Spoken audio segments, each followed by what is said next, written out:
বাংলাদেশে এই প্রথম বটগাছের পরিত্যক্ত শিকড় দিয়ে অসাধারণ রেস্টুরেন্ট বানিয়ে এলাকায় আলোড়ন সৃষ্টি করেছে। এটি দেখে যে কেউ মনে করতে পারে কোনো একটি ভূতের বাড়ি, কিন্তু আমি যখন কাছে আসলাম দেখে রীতিমতো অবাক হয়ে গেলাম।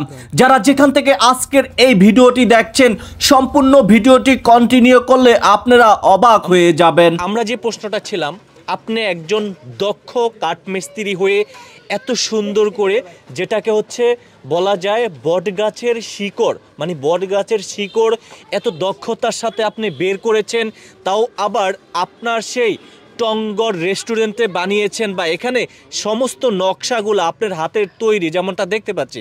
এটা কিভাবে সম্ভব, আপনি কিভাবে বের করেছেন? এই কাজটার একটা নাম আছে, যার নাম হলো, যারা ক্রিয়েটিভ তারাই করতে পারবে এটা। এই কাজটার নাম হলো ক্রিয়েটিভিটি কাজ। আচ্ছা, কথা বলছেন? তাহলে ওইখান থেকে মনে করেন আমার এটা করারই, মানে যারা ক্রিয়েটিভ তারাই পারবে। মানে ক্রিয়েটিভটা কি আমাকে একটু ভেঙে বলুন। এটা ক্রিয়েটিভিটি একটা কাজের নাম আছে, যেটা একটু নিত্য নতুন, বুঝছেন? ওটা আপনারা অবশ্যই ভালো বুঝবেন। এটা আমি তো যেটা অন্য কাছ থেকে জানি, যে একটু অন্য ধরনের কিছু করতে পারে তারা ক্রিয়েটিভের দ্বারা সম্ভব। আচ্ছা, অনেক সময় আমরা যে বলে থাকি যে আপনার একটা প্রতিভা আছে, যে আসলে এই মানুষটার একটা প্রতিভা আছে। আচ্ছা, এই যে আপনি যে এত সুন্দর করে এইগুলো আমরা দেখে থাকি, যে বিভিন্ন যে কক্সবাজার বলি, কুয়াকাটা থাকে, ওখানে কিন্তু আমরা এমন বড় বড় শিকড়গুলা দেখে থাকি।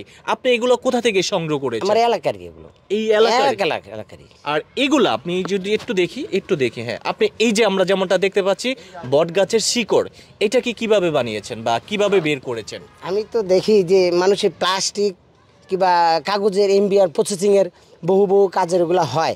তার সাথে আমি দেখলাম যে এইটাও আমার যদি কেটে এভাবে করি তাহলে আমার ওইটাও কিন্তু খারাপ হবে না। তাই আমি এখান থেকে আমার এটা মাথার ভিতরে এটা ঢুকেছে যে আমি এটা এইভাবে করবো। অন্তত হয়েছে ইনশাল্লাহ। কত বছর?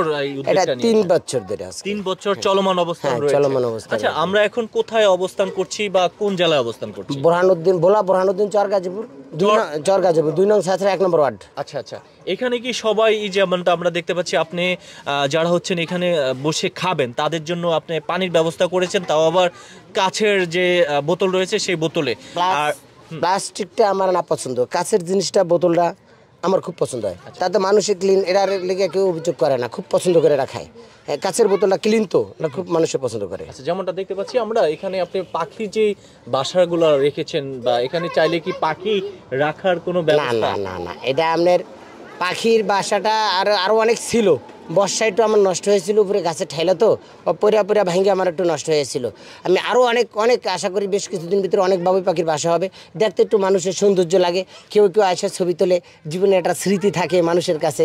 জান আমিও একটা স্মৃতিহীন মানুষ, তা আরেকজনের কাছে এরকম স্মৃতি থাকে, তাই মানুষ তোলে, ভালো লাগে। এটার নাম? আমার নাম রহমান রানা। রহমান রানা। আচ্ছা, আপনি এই যে আমরা যেমনটা দেখতে পাচ্ছি, আপনি এই যে বট, এটা কি গাছের? এটা মেহগুনি গাছ। মেহগুনি গাছের। এটা কয়দিনে এত সুন্দর ডিজাইন করেছেন? এটা আপনার বেশি অংশ বন্যায় যেগুলা গাছ ফেলাই দিচ্ছে ওই সমস্ত গাছের গুলি আমি সংগ্রহ করেছেন। সেটা কি কোনো টাকার বিনিময়?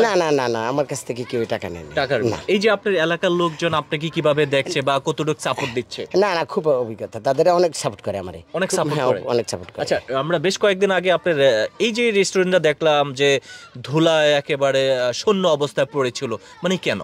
আমার একটু শারীরিক একটু সমস্যা আছে, যেটা হলো আপনার ওই যে বললাম তো প্রথমে ভাঙা করার জীবন, একটু টাকা পয়সা অর্থ সম্পত্তির একটু সমস্যা আছে আমাদের। আপনি এই যে হঠাৎ করে ব্যতিক্রম এক রান্নাঘর বলি, আমরা রেস্টুরেন্ট বলি, বা ব্যতিক্রম একটি আয়োজন করেছেন ভিতরে, যারা হচ্ছেন কাস্টমার আসবেন বসবেন তাদের জন্য ব্যতিক্রম সুবিধা কেন করেছেন, বা এটা হঠাৎ করে আপনার মাথায় কেন আসলো? এটা আমি দেশে বাড়িতে আছি যখন, তাহলে আমার একটু ব্যতিক্রমী করে চলতে হবে। এখানে বলোয়া, দৌলতখাঁ, চরবেশন, লালমোহন, বিভিন্ন জেলার থেকে মানুষের, ফরিদপুর, মাদারীপুর, দুয়ারিকা এবং বিভিন্ন জায়গার থেকে মানুষ পর্যন্ত আছে। হ্যাঁ, এখানে আছে। বহু জায়গার থেকে মানুষ, ঢাকার থেকে পর্যন্ত মানুষ এখানে আছে, দেখার জন্য আসে, একটু ভালো লাগে। আমার কাছ থেকে আরেকজনের শিক্ষক, আরেকজনের অভিজ্ঞতা হবে। আমরা তো 4টা পায়ে দিই তো একটা টেবিল বানাই, এটা তো আমি আমার দেখেছি একটা টেবিল হয়ে গেছে। আমি যেমনি করবো তেমনি হবে, যেমনি সাজাবো তেমনি হবে। দর্শক, আমি আরিফ হেদার রয়েছি এই মুহূর্তে দ্বীপ জেলার ভোলার বোরহানুদ্দিন উপজেলার চরগাজীপুর 2 নং 1 নম্বর ওয়ার্ড, চরগাজীপুর। আচ্ছা, এই বিষয়টি দেখে এত সুন্দর একটি ওনার হাতের তৈরি বট গাছের শিকড় দিয়ে কত সুন্দর করে রেস্টুরেন্ট দিয়েছে, যা দেখে আমি রীতিমতো অবাক হলাম। যারা যেখান থেকে এই মুহূর্তে আজকের এই ভিডিওটি দেখছেন অবশ্যই কমেন্ট করে আপনাদের মতামত জানাবেন। আর যদি এখানে আসতে চান